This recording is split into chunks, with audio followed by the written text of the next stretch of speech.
హల్లెలూయా హల్లెలూయా. వాక్యంలోకి వెళ్దాం. వాక్యంలోకి వెళ్ళబోయే ముందు మీ అందరికీ నా మనవి ఏంటంటే, నా ఆరోగ్యం కోసం మీరు అందరూ బాగా ప్రార్థన చేయండి. హల్లెలూయా. విషయం ఏమంటే, నిన్న కుటుంబ ప్రార్థన జరగాల్సింది, కుటుంబ ప్రార్థన జరగల నిన్న. కారణం ఏమంటే, నిన్న పొద్దున్నే ఉదయం లేవగానే ప్రార్థన చేసుకొని బైబిల్ చదువుకొని దేవుడు ఆ రోజు ఏం మాట్లాడినాడో ఆ వాక్యాలన్నీ గ్రూప్లో పెట్టిన తర్వాత మరలా బైబిల్ చదువుకోవాలని చెప్పేసి కూర్చుంటే చిన్నగా ఇక్కడ పెయిన్ వచ్చిందనమాట. వెనక సైడ్ కిడ్నీలు ఉండే దగ్గర పెయిన్ స్టార్ట్ అయింది. నొప్పి స్టార్ట్ అయితేనే ఇది చిన్న నొప్పిలే ఎందుకులే అనుకున్నా, కానీ అది రాను రాను ఎక్కువ అయిపోయింది. కనీసం కూర్చోలేని పరిస్థితి, లేయలేని పరిస్థితి అంత ఎక్కువ అయిపోయింది. ఇంకా తట్టుకోలేక, పెయిన్ తట్టుకోలేక గుంటూరు హాస్పిటల్కి వెళ్ళాం. అప్పటికప్పుడే వేరే అబ్బాయి పిలిచాం. గుంటూరు హాస్పిటల్కి వెళ్తే ఆయన 2 ఇంజక్షన్లు వేసినాడు, ట్యాబ్లెట్లు వేసినాడు. వేసుకున్న తర్వాత ఇంటికి వచ్చిన గంట బాగుండింది. గంట తర్వాత మళ్ళీ పెయిన్ స్టార్ట్ అయింది. పెయిన్ స్టార్ట్ అయ్యి మళ్ళీ ఎక్కువ అయిపోయింది. మళ్ళీ జాన్పాలు తీసుకొని పీలర్ పోతే పీలర్ డాక్టర్ దగ్గర చెక్ చేస్తే కిడ్నీలో రాళ్ళు ఉంటాయి, దానివల్ల నీకు ఇట్లా పెయిన్ ఎక్కువ వస్తుంది, నీళ్లు తాగట్లేదేమని చెప్పేసి టెస్టులు రాయించినాడు. తర్వాత పెయిన్తోనే మళ్ళీ ఇంజక్షన్ వేసినారు వాళ్ళు. ఇంజక్షన్ వేస్తే ఆ మత్తులో కొంచెం పెయిన్ ఏమి తెలియలా టెస్టులు రాయించినారు. టెస్టులు 3 గంటలకు వస్తాయని చెప్పినారు. తర్వాత మళ్ళీ 3 గంటలకు వచ్చినాయి. వాళ్ళు చూసి ఇప్పటికైతే ఏం పర్లేదు, బాగా నీళ్లు తాగు, ఒకవేళ రాళ్ళు ఉన్నా చిన్న చిన్న రాళ్ళు వెళ్ళిపోతాయి, నువ్వు నీళ్ళు 2 రోజులు తక్కువ తాగినావు, అందుకని బాగా తాగు అని చెప్పి కొన్ని ట్యాబ్లెట్స్ మందులు రాయించేసి పంపించేసినారు. 4 రోజులు తాగాల్సిన నీళ్ళు నిన్న 20 తాగేసినాను. 4 రోజుల నుండి తాగిన నీళ్ళండి నిన్న 20 తాగేసిన దెబ్బకి. అర్థమైంది. కాబట్టి అట్లా నా ఆరోగ్యం కోసం మీరు బాగా ప్రార్థన చేయాలి. ఎందుకు చేయాలా? నేను ఆరోగ్యంగా ఉంటేనే మీకు రాత్రి కుటుంబ ప్రార్థన జరిగింపగలను. నేను కుటుంబ ప్రార్థనలోకి వస్తేనే దేవుడు ఏం మాట్లాడతారో మీరు తెలుసుకుంటారు. దేవుడు ఏం మాట్లాడతారో మీరు తెలుసుకుంటేనే దాన్ని బట్టి మీ జీవితాలని సరిదిద్దుకోవడం, ముందుకు సాగిపోవడం జరుగుతాయి. ఒకవేళ నేను ఆరోగ్యంగా ఉండలేకపోతే నేను జరిగినట్టు కుటుంబ ప్రార్థనకు రాలేను. నేను కుటుంబ ప్రార్థన జరగల, వచ్చి ఆ నొప్పికి ఇంజక్షన్కి మత్తుకి పడుకుండేసిన. ఇప్పుడు 5 గంటలకి వచ్చినాను, పడుకున్నాను, 8 గంటలకు లేచిన, మళ్ళీ కొంచెం తిన్నా, మళ్ళీ పడుకున్నాను, పొద్దున్నే 7 గంటలకేమో లేచిన. అది పరిస్థితి. నేను ఆరోగ్యంగా ఉంటే మీకు వచ్చి వాక్యం బోధించి మిమ్మల్ని నడిపించవచ్చు. ఆరోగ్యం లేకపోతే ప్రార్థన జరగవు, ఏం జరగవు. మీరు మాత్రం ఆగిన తర్వాత సాధన నుంచి మిమ్మల్ని పట్టుకొని పోతాడు. నేను ఆరోగ్యంగా ఉంటే ప్రార్థన మిమ్మల్ని నడిపించి దేవుని మార్గంలో నడిపిస్తా, సరిదిద్దుతా, ఖండిస్తా, హెచ్చరిస్తా, దీవిస్తా, ఆశీర్వదిస్తా, నడిపించవచ్చు.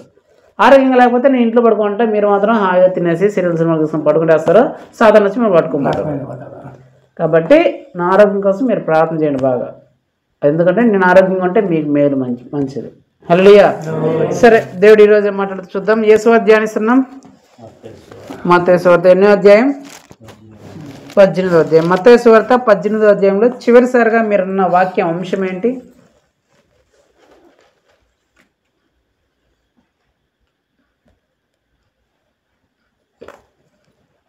మర్చిపోయినా. అయ్యో, జరిగి 1 వారం రోజులైంది, అడుగుతుంటుంది. సరే, చివరిసారి కుటుంబ ప్రార్థన ఎక్కడ జరిగింది? ఎవరు వాక్యం చెప్పినారు? అలెగ్జాండర్ బాబాయ్ చెప్పినారు. ఏం వాక్యం చెప్పినారు? హల్లెలూయా. నువ్వు ప్రార్థన చేసేవారి గుంపులో ఉన్నావా లేదా అనే అంశం గురించి దేవుడు మాట్లాడినాడు. సరే, చివరిసారిగా మత్తయి సువార్తలో దేవుడు మాట్లాడిన అంశం ఏంటంటే, ఎక్కడ 2-3 కూడి ఉంటారో వారి మధ్యలో నేను ఉంటాను అనే అంశం నుంచి, అనే సందర్భం నుంచి 2-3 కూడి ఉన్న వారి మధ్యలో యేసు ప్రభు ఉండి ఏం చేస్తాడు అనే అంశం గురించి దేవుడు ఆ రోజు మాట్లాడినాడు. ఒకవేళ మీరు మర్చిపోయింటే యూట్యూబ్లో ఉంటుంది, మరలా విని మరలా తెలుసుకొని ఆశీర్వదించండి, దీవించండి. సరే, దేవుడు ఈరోజు ఏం మాట్లాడతాడో చూద్దాం. మత్తయి సువార్త 18వ అధ్యాయం 21 నుంచి 35 వరకు. ఆ సమయమున పేతురు ఆయన వద్దకు వచ్చి, ప్రభువా, నా సహోదరుడు నా ఎడల తప్పిదం చేసిన ఎడల నేనెన్ని మార్లు అతను క్షమించవలను? 7 మార్లు పట్టు ఇంతక అని అడిగాను. అందుకు యేసు అతనితో ఇట్లా, 7 మార్లు మట్టుకే కాదు 77 మార్లు మట్టుకని నీతో చెప్పుచున్నాను. కావున పరలోక రాజ్యము తన దాసుల యొద్ద లెక్క చూసుకొని కోరిన యొక్క రాజును పోలి ఉన్నది. అతడు లెక్క చూసుకొని మొదలు పెట్టినప్పుడు అతనికి 10,000 తలంతులు అచ్చుచున్న ఎక్కడనూ అతని యొద్దకు చేయబడలేదు. అప్పు తీర్చుటకు వాని యొద్ద ఏమీ లేదందున వాడి యజమానుడు వాని భార్యను పిల్లలను వానికి కలిగిన యావత్తును అమ్మి అప్పు తీర్చవలనని ఆజ్ఞాపించాను. కాబట్టి ఆ దాసుడు అతని ఎదుట సాగిలపడి మొక్కి, నా ఎడల ఓర్చుకొనుము, నీకు అంతము చెల్లించవచ్చునని చెప్పగా ఆ దాసుని యజమానుడు కనికరపడి వారిని విడిచిపెట్టి వారి అప్పు క్షమించెను. అయితే ఆ దాసుడు బయటికి వెళ్ళి తనకు 100 దేనారములు అచ్చుచున్న తన తోటి దాసులతో ఒకరిని చూచి వాని గొంతు పట్టుకొని, నీవు అచ్చియున్నది చెల్లించువమ్మనెను. అందుకు వాని తోటి దాసుడు సాగిలపడి, నా ఎడల ఓర్చుకొనుము, నీకు చెల్లించేదను. వారిని ఏడుకొను కానీ వాడు ఒప్పుకొనక అచ్చి ఉన్నది చెల్లించే వరకు వారిని చెరసాలలో వేయించాను. కాగా వారి తోటి దాసులు జరిగినది చూచి మిక్కిలి దుఃఖపడి వచ్చి జరిగినంతయు తమ యజమానునికి వివరంగా తెలిపిరి. అప్పుడు వారి యజమానుడు వారిని పిలిపించి, చెడ్డ దాసుడా, నీవు నిన్ను ఏడుకుంటువి కనుక నీ అప్పు అంతయు క్షమించి తిని, నేను నిన్ను కరుణించిన ప్రకారము నీవును నీ తోటి దాసుని కరుణించవలసి ఉండింది కదా అని వారితో చెప్పాను. అందుచేత 35 వరకు. అందుచేత వారి యజమానుడు కోపపడి తనకు అచ్చి ఉన్నది అంతయు చెల్లించే వరకు బాధపరచు వారికి వారిని అప్పగించాను. మీలో ప్రతి వాడును తన సహోదరుని హృదయపూర్వకంగా క్షమించపని అని ఎడల నా పరలోకం తండ్రి ఆ ప్రకారమే మేము ఎడల చేయను. హల్లెలూయా. దేవుడి వాక్యం ద్వారా మనందరితో మాట్లాడను గాక. అర్థమైందా ఏం చెప్తున్నారా?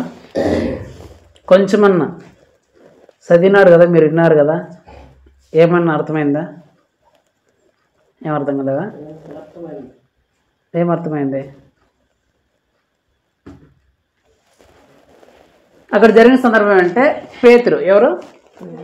పేతురు వచ్చి యేసు ప్రభుతో చెప్తున్నాడంట. ఏమనంటే, ప్రభువా, నా సహోదరుడు నా దగ్గర తప్పు చేస్తే 7 సార్లు క్షమిస్తే చాలా అని అడిగితే యేసు ప్రభు అంటున్నాడంట, 7 సార్లు కాదు 70 ఏళ్ళ మట్టుకు క్షమించాలి అని చెప్పాడంట. అని చెప్తే వాళ్ళకి ఏం అర్థం కాలేదంట. అదే 7 సార్లు కాదు 70 ఏళ్ళ మట్టు క్షమించాలన్నాడు, ఏంది మాకేం అర్థం కాలేదంటే, ఇది అర్థం కాలేదని యేసు ప్రభు ఉపమానం రూపంలో చెప్తున్నాడు. దేని రూపంలో? ఉపమానం అంటే ఎగ్జాంపుల్, ఏదైనా ఎగ్జాంపుల్ రూపంలో చెప్తాను కదా అర్థం అవడానికి. అలా చెప్తుంటే ఏం చెప్తున్నాడంటే, ఒక యజమానుడు ఉన్నాడంట, మంచి ఆస్తిపరుడు ఉన్నాడంట. ఆ ఆస్తిపరుడి దగ్గర దాసులు ఉన్నారంట, అంటే పని చేస్తే పని మనుషులు ఉన్నారు. ఆ పని మనుషుల్లో ఈయన కొంత అప్పు ఇచ్చినాడంట.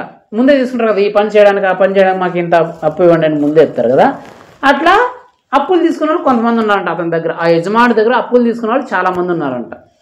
సరే, ఒకరోజు ఆ యజమాని ఏమనుకున్నాడంటే, నేను చాలామందికి అప్పు ఇచ్చినా కదా, చూద్దాం ఎవరెవరికి ఎంత ఇచ్చినా అని చెప్పేసి ఆ పట్టీ రాసుకున్న పట్టీ తీసుకొని చదువుకుంటా అంటే అందులో ఒకడికి 10,000 తలాంతులు అప్పు ఇచ్చినాడంట. ఎంత?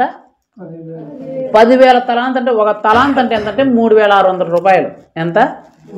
ఒక తలాంత్ 3,600 రూపాయలు అంటే 10,000 తలాంతులు అంటే 3.5 కోట్ల రూపాయలు. ఎంత? ఒకడికి ఎంత ఇచ్చినాడంట అప్పు?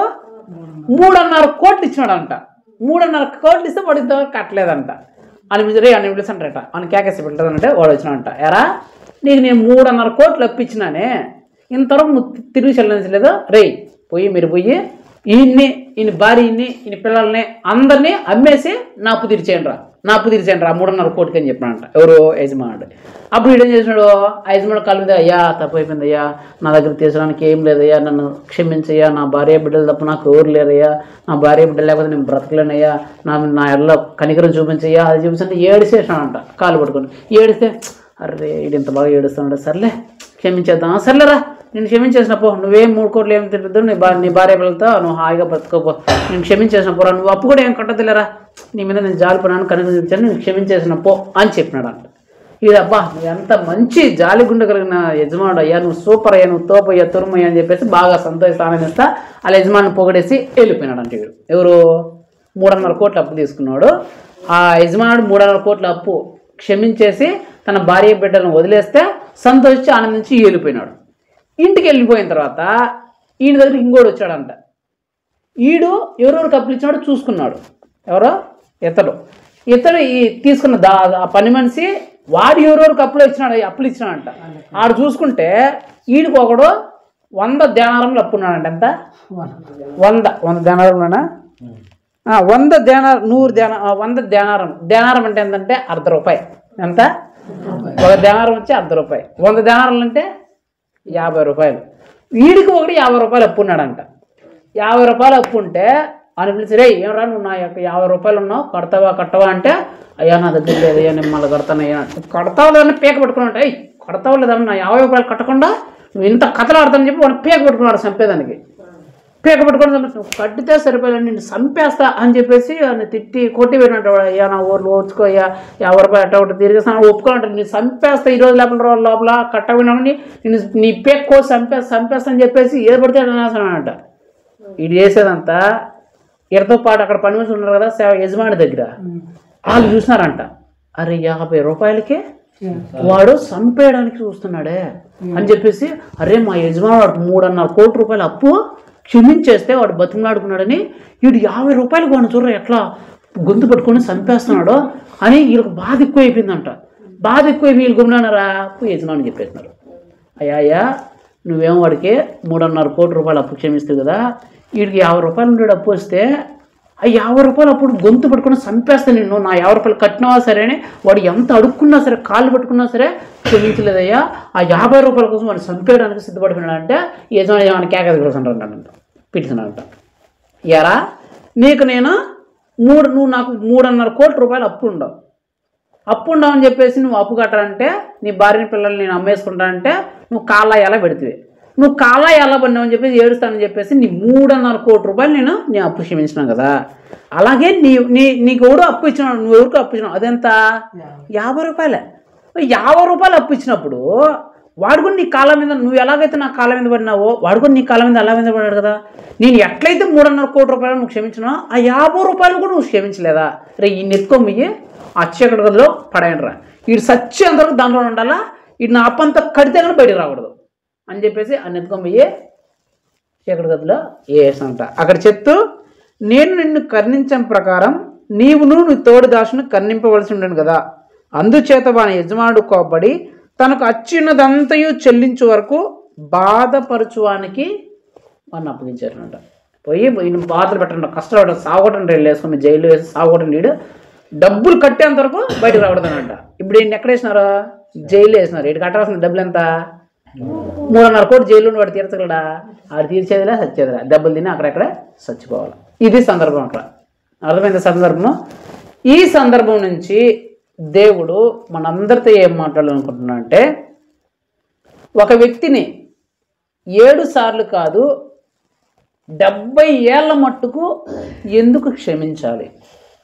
ఒక వ్యక్తిని 7 సార్లే కాదు 70 ఏళ్ళ మట్టుకైనా ఎందుకు క్షమించాలి అని దేవుడు ఈరోజు మనందరితో మాట్లాడతాడు అనమాట. హల్లెలూయా.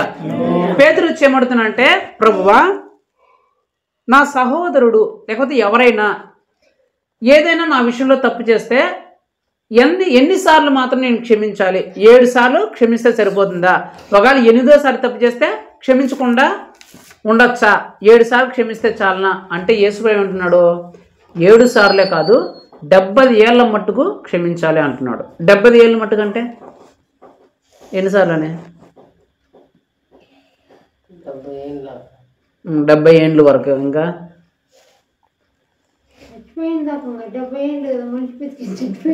చచ్చిపోయిన దాకా ఇంకా 70 ఏళ్ళ మట్టుకు అంటే 70 ఏళ్ళ సంవత్సరాల వరకు అని కాదు. ఒకవేళ నువ్వు 71 సంవత్సరాలు కూడా బతికితే అప్పుడు క్షమించాల్సిన పని లేదా? 80 సంవత్సరాల తర్వాత బతికితే అప్పుడు క్షమించాల్సిన పని లేదా? 70 ఏళ్ళ మట్టుకు అంటే దాని అర్థం ఏంటంటే, పేతురు క్వశ్చన్, ప్రభా 7 సార్లు క్షమిస్తే చాలనా అని. యేసుప్రభు చెప్తున్న ఆన్సరు 7 సార్లు కాదు, 70 ఏళ్ళ మట్టుకు క్షమించాల. 70 ఏళ్ళు మట్టుకు అంటే 70 ఏళ్ళ సంవత్సరాలు కాదు, 70 సంవత్సరాలు కాదు. 7 ఇంటూ 7 ఇంటూ 7 ఇంటూ అట్లా ఆ 7 ఇంటూను 70 సార్లు గుణిస్తే ఎంత వస్తుందో అన్ని సార్లు. మీకు అర్థమయ్యే భాషలో చెప్తా. ఒక వ్యక్తి 100 సంవత్సరాలు బతుకుతారు అనుకో. ఎన్ని సంవత్సరాలు? 100 సంవత్సరాలు. సంవత్సరానికి ఎన్ని రోజులు? 365 రోజులు. రోజుకి ఎన్ని గంటలు? 24 గంటలు. గంటకి ఎన్ని నిమిషాలు? 60 నిమిషాలు. నిమిషానికి ఎన్ని సెకండ్లు? 60 సెకండ్లు.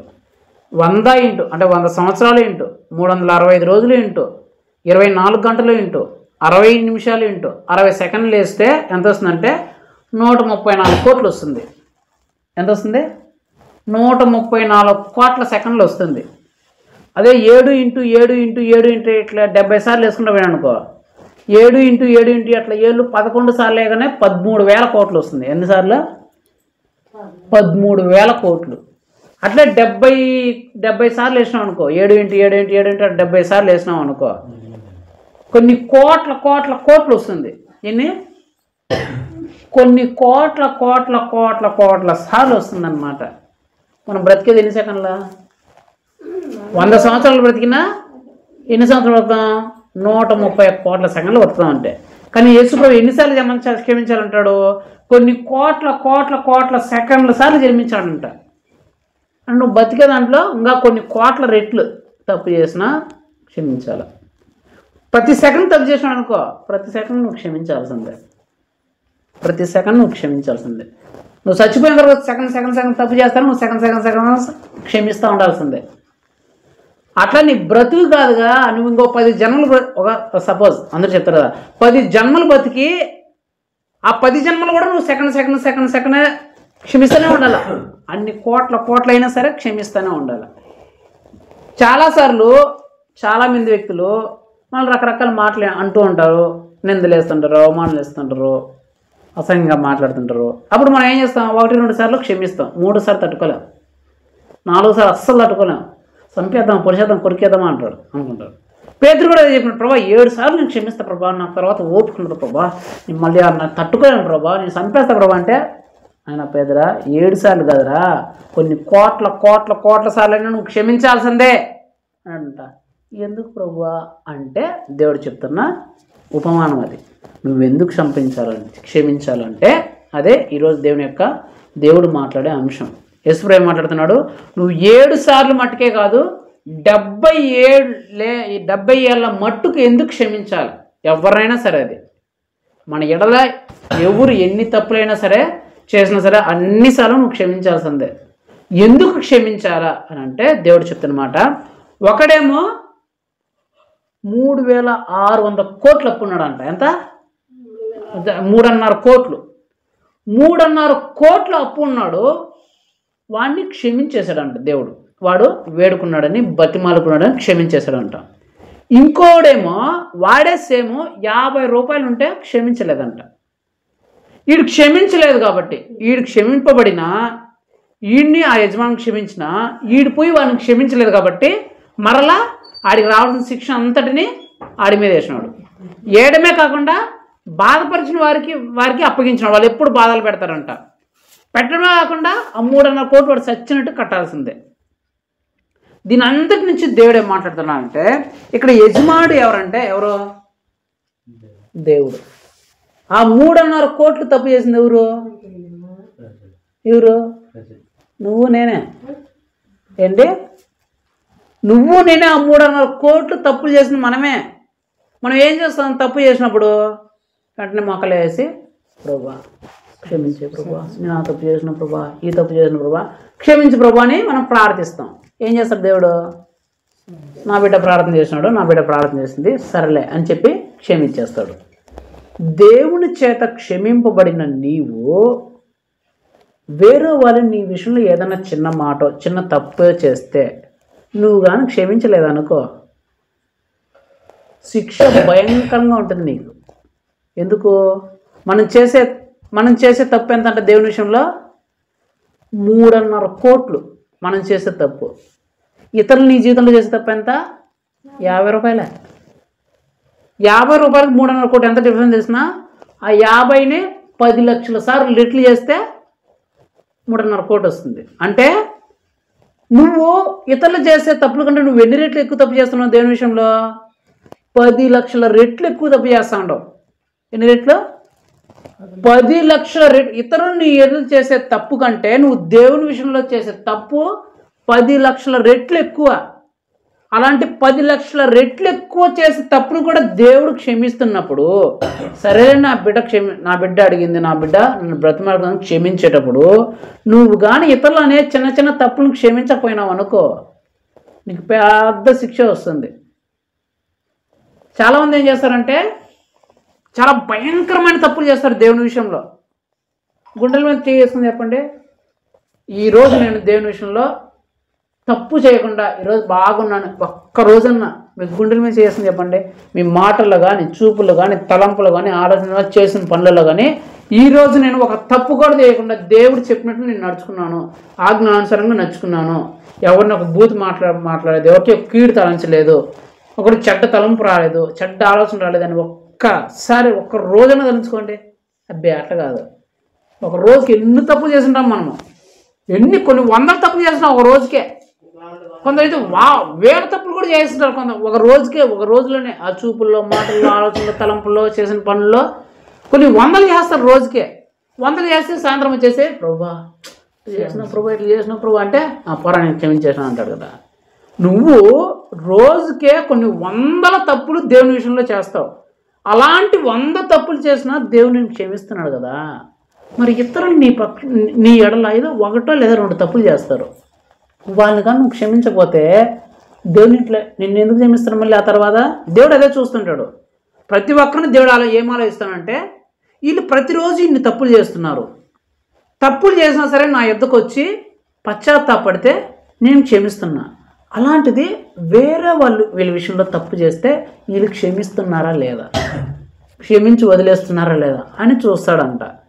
అప్పుడుగా నువ్వు క్షమించవలేదనుకో, నువ్వు క్షమించలేదనుకో, జరిగే పరిణామాలు అటు చెప్తున్నాడు. వీళ్ళు దాసులు ఏం చేశారంట, ప్రభా నువ్వేమో 3.5 కోట్ల రూపాయలు అప్పు క్షమిస్తే ఇది ఆఫ్టర్ 50 రూపాయల కోసం గొంతు పట్టుకున్నాడు ప్రభా అంటే, యేసుప్రభు వెంటనే ఆ యజమాని ఏమంటాడు, వెంటనే వాళ్ళు పట్టుకొని వచ్చి ఏ తప్పులనైతే క్షమించాడో ఆ తప్పులన్నింటినీ ఏం చేసినాడు, రద్దుపరిచినాడు. క్షమించిన దాన్ని రద్దు చేసి ఆ తప్పులు చెందాల్సిన శిక్ష అంతా 8 అయ్యిండ్రు అన్నాడు. ఒకటి, ఆ శిక్షణ అంతటినీ వేశాడు. రెండోది, బాధపరిచి వారి చేతికి అప్పగించినాడు. దేనికి అప్పగించినాడు? బాధపరిచి వారి చేతికి అప్పగించినాడు. మూడోది, ఆ తప్పు చెల్లించేంత వరకు ఆ బాధలో నుంచి బయటకు వచ్చే పరిస్థితే లేదు. ఎప్పుడైతే మనం ఇతరులు మన ఎడల చేసే తప్పులను క్షమించకపోతే మొట్టమొదటిగా ఏం చేస్తాడంటే దేవుడు, మనం ఏమైతే తప్పులు చేసినామో పుట్టినప్పటి నుంచి అప్పటి వరకు ఏమైతే తప్పు చేసినామో అన్నీ మరలా లెక్క కట్టుకుంటాడు. లెక్క కట్టుకొని వచ్చి వాటన్నిటికీ నీకు ఎంతైతే శిక్ష రావాలో ఆ శిక్షలన్నీ నీ మీద వేస్తాడు. వేసి బాధపరిచే వాటికి నిన్ను అప్పగిస్తాడు. ఆ బాధపరిచే ఏమైనా కావచ్చు, రోగాలే కావచ్చు, నష్టాలే కావచ్చు, శ్రమలే కావచ్చు, ఇబ్బందులే కావచ్చు, కుటుంబ గొడవలే కావచ్చు, ఆర్థిక సమస్యలే కావచ్చు, కుటుంబ సమస్యలు కావచ్చు, పిల్లల బ్రతుకులో సమస్యలు ఏమైనా కావచ్చు. నేను ఏదైతే బాధ పెడుతుందో, దుఃఖ పెడుతుందో, ఏడిపిస్తుందో వాటన్నిటి చేతిని నిన్ను అప్పగిస్తాడు. అప్పగించడమే కాదు, ఆ తప్పులన్నీ నువ్వు ఒప్పుకొని మళ్ళీ చేసిన తప్పులన్నీ ఒప్పుకొని పశ్చాత్తాపడేంత వరకు ఆ బాధలో నుంచి బయటకు వచ్చే పనే లేదు. అర్థమవుతానే నేను చెప్తున్నాను. చాలామంది ఏం చెప్తారు, వాళ్ళు ఎట్ట తప్పు చేసినారు, నాడు ఎట్లా చేసినారు, నాకు ఇంక నేను తట్టుకోలేను, నేను చంపేద్దాం అనిపిస్తుంది అని అంటారు. మీరు క్షమించకపోతే వెంటనే దేవుడు అన్ని జ్ఞాపకం చేసుకున్నాడు. నువ్వు ఎన్నెన్ని తప్పులు చేసినావో, ఏ తప్పులు చేసినావో, ఎలాంటి తప్పులు చేసినావో అన్నీ దేవుడు బయటకు తీస్తారనమాట. క్షమించినా సరే, నువ్వు క్షమించినా సరే, నిన్ను క్షమించినా సరే, నువ్వు కానీ వేరే ఒకరు కానీ క్షమించకపోయినావు అనుకో, దేవుడు మాట చెప్తాడు కదా, ఏమని, నీ కంటిలో ఉండే దూలం చూసుకోక ఎదుటి వాడిని నలిసేందుకు చూస్తావరా అని. ఈ కంటిలో ఏముందంట, దూలం ఉందంట. దూలం అంటే పూర్వకాలంలో ఆడించే పెద్ద దూరము, అంత దూరం ఈయన కంట్లో పెట్టుకొని ఎదురు సరే నీ కంట్లో నలుసున్నర తీసుకురా అంటున్నాడు అంట. ఆ కంట్లో ఉండేది ఎంత చిన్న నలుసు, ఈ కంట్లో ఉండేది ఎంత పెద్ద దూలం. ఇంత దూలాన్ని అంటే ఇంత పెద్ద తప్పుని నీ దాంట్లో పెట్టుకొని ఆ దగ్గర చిన్న తప్పుని చూస్తానంటే వీడు. యేసుప్రభు చెప్తున్నమాట, మీరు ఇంత భయంకరమైన తప్పులు చేసేవాళ్ళు కదా, ఇంత భయంకరమైన తప్పులు మీరు చేసినా నేను మిమ్మల్ని క్షమిస్తున్నాను కదా మీరు అడిగిన ప్రతిసారి. అలాంటిది ఇతరులని ఎడల చేస్తే చిన్న చిన్న తప్పులు చేస్తారు, ఏదో 1-2 సార్లు చేస్తుంటారు. వాళ్ళని కానీ నువ్వు క్షమించకుండా, నువ్వు కానీ ఆ క్షమాపణ గుణం నీలో లేకపోతే వెంటనే దేవుడు ఏం చేస్తాడంట, వెంటనే దేవుడు ఏం చేస్తాడు, నువ్వు అప్పటి వరకు చేసిన తప్పులన్నింటినీ మరలా బయటికి తీసుకొస్తాడు. బయటికి తీసుకొచ్చి నిన్నెవరికి అప్పగిస్తాడు, బాధలకు అప్పగిస్తాడు. దేవుడే అప్పగిస్తాడు. దేవుడే అప్పగిస్తే నిన్ను కాపాడేదెవరు? మళ్ళీ ఎవరైనా నిన్ను బాధలకు అప్పగిస్తే కాపాడాల్సింది ఎవరు? దేవుడు. ఒకవేళ దేవుడు అప్పగిస్తే నిన్ను కాపాడేది ఇంకెవరు ఉంటారు ప్రపంచంలో? అసలు దేవుడే నిన్ను బాధలకు అప్పగిస్తే ఇంకా ప్రపంచంలో ఎవడు నిన్ను కాపాడేవాడు ఉన్నాడు. అప్పగించడమే కాదు, నిన్ను బాధ పెడతాడంటే ఎప్పటివరకు, ఆ తప్పులన్నీ మళ్ళా క్షమించబడే వరకు నిన్ను బాధలే, నీకు కష్టాలే. కానీ దీని అంతటి యొక్క అర్థం ఏంటి, దేవుడు ఏం చెప్పాలనుకుంటున్నాడు? ఒకటే ఒక ఉద్దేశం, నువ్వు చేసిన తప్పులుతో పోలిస్తే ఇతరులు నువ్వు ఎడలు చేసే తప్పులు చాలా తక్కువ, చిన్నవి. గుర్తుపెట్టుకోండి, ఇతరులు మన ఎడలు చేసే తప్పులతో పోలిస్తే మనం చేసిన తప్పులు ఎన్నో కొన్ని లక్షల రెట్లు ఎక్కువ. అన్ని లక్షల రెట్లు ఎక్కువైన తప్పును కూడా యేసు ప్రభు నువ్వు అడిగినావని, నువ్వు వేడుకున్నావని క్షమించేశాడు. నువ్వు క్షమింపబడిన తర్వాత ఇతరులు నీ ఎడలు చేసే తప్పులు ఏమైనా కావచ్చు, వాళ్ళు మాట్లాడే మాటలు కావచ్చు, వాళ్ళు తిట్టే తిట్లు కావచ్చు, వాళ్ళు వేసే నిందలు కావచ్చు, వాళ్ళు చెప్పే అబద్ధపు మాటలు కావచ్చు, లేకపోతే ఇంకేమైనా కావచ్చు, వాళ్ళు ఎలాంటివి చేసినా సరే నువ్వేం చేయాలా, క్షమించాలంతే. వాళ్ళ మీద బాగా ద్వేషం పెట్టుకొని కొంత పిసికేస్తా అన్నాడు వాడు, 50 రూపాయలు అప్పుకే. యేసుప్రభు ఈ గొంతు పట్టుకున్నాడు వచ్చి, కట్టానా అలా నీకు 3.5 కోట్లు నేను ఇస్తే క్షమిస్తే నువ్వు 50 రూపాయలు, అఫ్రాల్ 50 రూపాయలు నువ్వు క్షమించని చెప్పేసి ఎత్తుకోమి నేంట్రా అన్నాడు. అలాగా వాళ్ళేదో మాట్లాడినారని, వాళ్ళు ఏదో మనల్ని అన్నారని చెప్పేసి నువ్వు క్షమించకుండా నాకు రోషం వచ్చేసింది, పౌరుషం వచ్చేసింది అని ఉన్నావు అనుకో, దేవుడు కూడా న్యాయాధిపతి కూర్చుంటాడు. దేవుడు న్యాయాధిపతి కూర్చుంటే నేను క్షమించిన క్షమాపణ అంతా రద్దు అయిపోతుంది. రద్దు అయిపోతే నీ మీద భయంకరమైన శిక్ష వస్తుంది. బాధపరిచే వారి చేతులకు దేవుడే నిన్ను అప్పగిస్తాడు. ఆ బాధల్లో కానీ నువ్వు పడితే ఆ తర్వాత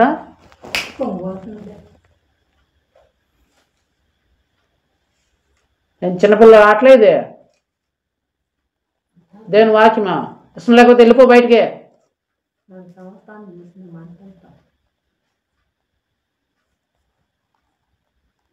హల్లెలూయా. దేవుడు చెప్తున్నమాట, మీ ఎడల ఒకవేళ ప్రతిరోజు ఎవరైనా మిమ్మల్ని అనకూడని మాటలు అంటుంటే, మీ ఏదైనా చేయకూడని తప్పులు చేస్తుంటే మీరేం చేయాలంట, క్షమించడం నేర్చుకోవాలి.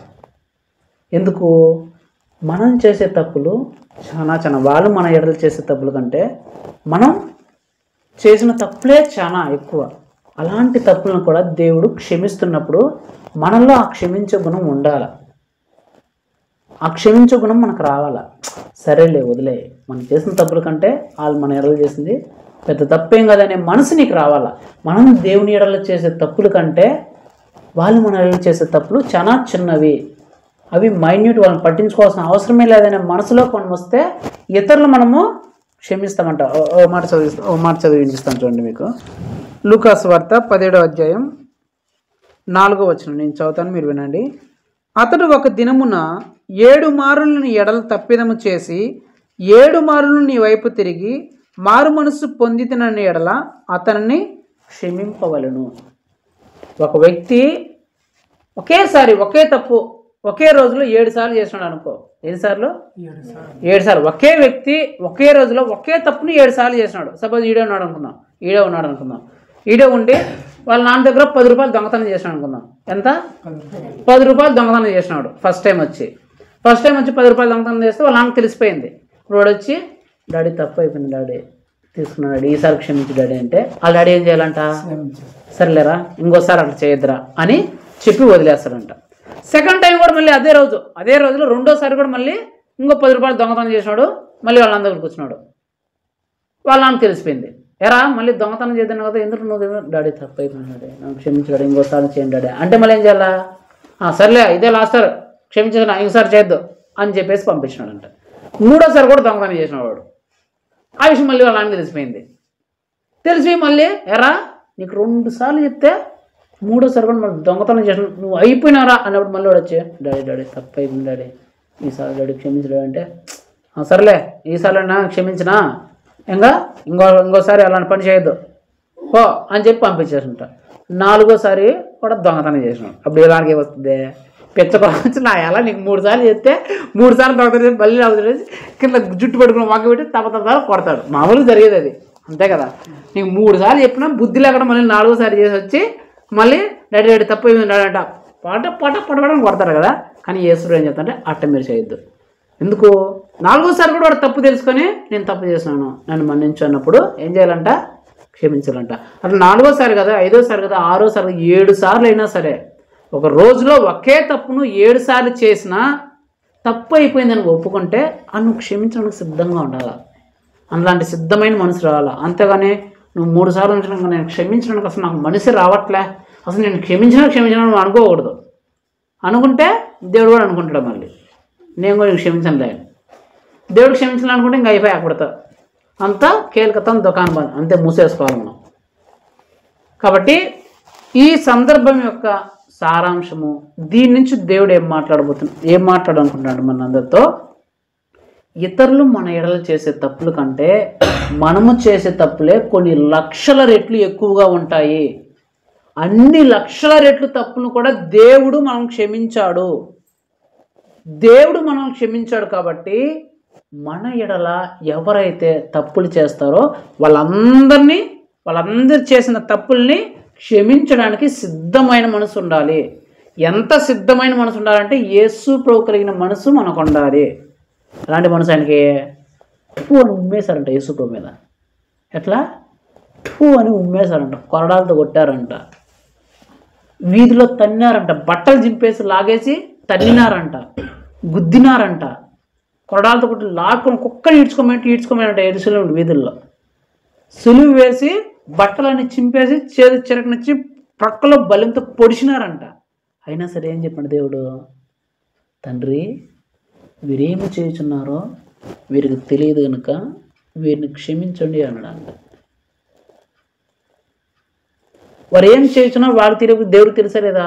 యేసుప్రభుకి వాళ్ళు ఉమ్మి వేసింది, వాళ్ళ కొరడాలతో కొట్టింది, బట్టలు చింపేసింది, లాగింది, తన్నింది, గుద్దింది అన్నీ తెలిసి ఆయనకి. కానీ ఏం చేశాడు? నేను క్షమించా. వాళ్ళు మనకి ఏం చేస్తున్నారో వాళ్ళకి తెలియకపోవచ్చు. వాళ్ళు మనల్ని తిట్టేది, మనల్ని దూషించేది, హింసించేది, కష్టపడేది, మన మీద లేనిపోయి నిందలేసేది, అబద్ధాలు చెప్పేది, ఇవన్నీ ఇలా చేస్తున్నా వాళ్ళకి తెలియకపోవచ్చు. కానీ మనకు తెలుసు కదా, వాళ్ళు నిందిస్తున్నారని, దూషిస్తున్నారని, తిడుతున్నారని, అబద్ధాలు చెప్తున్నారని, లేనిపోని మాటలు చెప్తున్నారని అన్నీ మనకు తెలుసు కదా.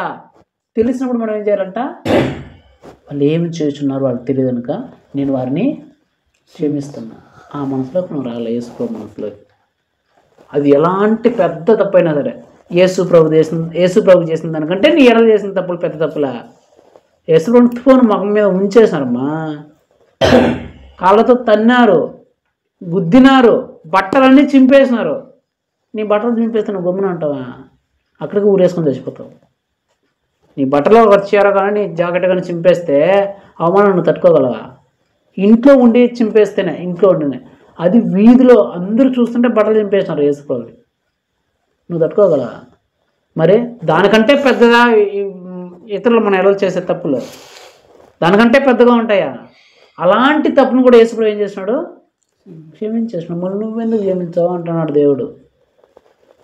ప్రతిరోజు ఎవరో ఒకరు ఏదో సందర్భంలో మనల్ని లేనిపోని మాటలు అంటుంటారు, లేనిపోని నిందలు వేస్తుంటారు, లేనిపోని అవమానాలు చేస్తుంటారు, మన మీద అబద్ధంగా చెప్తుంటారు, చాడీలు చెప్తుంటారు, రకరకాల మాటలు అంటూ ఉంటారు. ఎన్ని అన్నా సరే తిరిగి నువ్వు వారిని దూషించడం కానీ వారిని శపించడం కానీ ఏమి చేయకుండా నేను వారిని క్షమిస్తున్నాను. నా దేవుడు ఎలాగైతే నా పాపం నా తప్పులన్నింటినీ క్షమించాడో నేను కూడా వారు నా ఎడలు చేసిన తప్పులు అన్నిటినీ నేను క్షమిస్తున్నాను అనే మనసులోకి నువ్వు రావాలా. వచ్చిన తర్వాత ఎలా క్షమించాలి అనేది వచ్చే కుటుంబ ప్రార్థనలో తెలుసుకున్నాం. ఇప్పుడు ఎంతవరకు నేర్చుకోవాలా? క్షమించడం వరకు నేర్చుకున్నాం. ఎన్నిసార్లు క్షమించాలా? 7 సార్లేనా? కొన్ని కోట్ల సార్లు తప్పు చేసిన క్షణం నీ ఎడలు తప్పు చేసినా కూడా క్షణం నువ్వు క్షమించాల్సిందే. నువ్వు చచ్చిపోయే వరకు ప్రతి సెకండ్ నీ ఎడలు తప్పు చేసినా సరే ప్రతి సెకండ్ నువ్వు క్షమించాల్సిందే, చచ్చిపోయే వరకైనా సరే. 1 రోజు 2 రోజులు కాదు, ఈరోజు మన్నాడు రేపు కాదు, 1 సంవత్సరం వరకు కాదు. నువ్వు చచ్చిపోయేవంతరు క్షణం సెకండ్ నీ ఎడలు తప్పు చేసినా సరే నువ్వు సెకండ్ తప్పును క్షమించాల్సిందే. ఎందుకు? అది మనం చేసిన తప్పుల కంటే వాళ్ళు చేసిన తప్పులు ఏమాత్రం లెక్కలోకి రావు. అన్ని తప్పులు మనం చేసినాం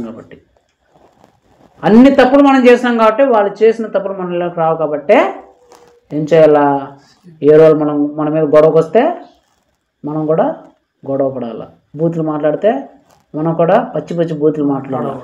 నిందలేస్తే మనం కూడా నిందలేయాలి. అబద్ధాలు చెప్తే మనం కూడా అబద్ధాలు చెప్పాలి. ఏదంటే మనం ఉక్రోసం వచ్చి వాళ్ళని చంపేయాలనుకోవాలి. అదే వాళ్ళు ఏం చేసినా సరే మనలో ఏముండాలా? క్షమించకుండా ఉండాలి. యేసు ప్రభు ఎలాగైతే మనల్ని మన తప్పు క్షమించాడో ఇతరులు మనల్ని ఎడలు చేసే తప్పులను క్షమించాలా. ఒకవేళ క్షమించకపోతే ఖచ్చితంగా దేవుడు నువ్వు చేసిన తప్పులన్నింటినీ బయటికి తీస్తాడు. బయటికి తీసి వాడికి ఎంత శిక్ష రావాలో అంత శిక్షను వేస్తాడు. వేసి నిన్ను బాధపరిచి వాడి చేతికి అప్పగిస్తాడు. అప్పగిరిచి నువ్వు ఇంకా బయటికి రాలేనంతగా ఇంకా ఆ బాధలోనే కష్టాల్లోనే చచ్చిపోయేలాగా అయిపోతుంది పరిస్థితి. ఆడు 3.5 కోట్లు ఎప్పుడు తీర్చేది? జైల్లో పడుకొని. బయట ఉంటే ఏదైనా పని చేసుకున్నా లేకపోతే ఏదైనా దొంగతనం చేసి ఏదో ఒకటి చేసి 3.5 కోట్లు సంపాదించవచ్చు. ఆడు ఉండేది ఎక్కడికి? జైల్లోకి వెళ్ళినాడు. ఆడేం చేస్తాడు? అందరూ అంతా బాధలు పెట్టే పని. వాడు పని చేసుకున్న పని కూడా అంతా బాధలే కష్టాలే. ఆడు బయటకు వచ్చేదానికి దిక్కులే. అలాంటి భయంకరమైన పరిస్థితుల్లోకి పడిపోతారు క్షమించకపోతే అని దేవుడు చెప్తున్నాడు. అందుకే నేను ఎప్పుడు చెప్పే మాట, నన్ను ఎవ్వరు ఎన్ని మాట్లాడినన్ని ఎలాగైనా అన్ని ఎంతలాగైనా అన్ని నేను చెప్పే మాట క్షమించేస్తున్నాను. వాళ్ళ మీద నాకు మళ్ళీ ఎటువంటి పగ కానీ ప్రతీకార భావాలు కానీ మళ్ళీ పగ తీర్చుకొని చెప్పారు లోపల పగ ప్రతీక ఈ వేషాలు ఏమి ఉండవు. వాళ్ళు ఎన్ని మాట్లాడినా ప్రభావం క్షమించేస్తున్నాను అంతే. నువ్వు యేసు ప్రభువులో క్షమించాలి అంతే. వాళ్ళు ఎంత పెద్ద తప్పైనా చేయలేదు మన ఎడగా. చెప్పాల్సిన మాట, నేను చేసిన తప్పుల కంటే వాళ్ళు నా ఎడలు చేసిన తప్పులు అంత పెద్దవేం కాదు.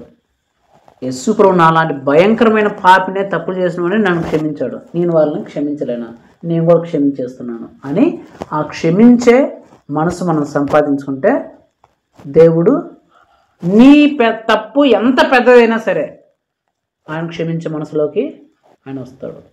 నీకు క్షమించే మనసు లేకపోతే దేవుడు నువ్వు చేసిన తప్పులన్నింటినీ బయట తీసుకుని వచ్చి నిన్ను శిక్షించే ఆ తత్వంలోకి దేవుడు వస్తాడు. మరి దేవుడు నిన్ను క్షమించాలా, దేవుడు నిన్ను శిక్షించాలా అనేది ఎవరి మీద ఆధారపడి ఉంటుంది? నీ మీదే ఆధారపడి ఉంటుంది. నువ్వు క్షమించావా, దేవుడు కూడా నీ తప్పు ఎలాంటిదైనా సరే ఎంత పెద్దదైనా సరే అది 3.5 కోట్ల రూపాయల తప్పు అయినా సరే దేవుడు నీకు క్షమిస్తాడు. నువ్వు క్షమించలేదా, దేవుడు ఖచ్చితంగా శిక్షిస్తాడు. గుర్తుపెట్టుకోండి, ఇతరులు మన ఎడలు చేసే తప్పులు ఎన్ని రూపాయలు మాత్రమే? 50 రూపాయలు మాత్రమే, కేవలం 50 రూపాయలు మాత్రమే.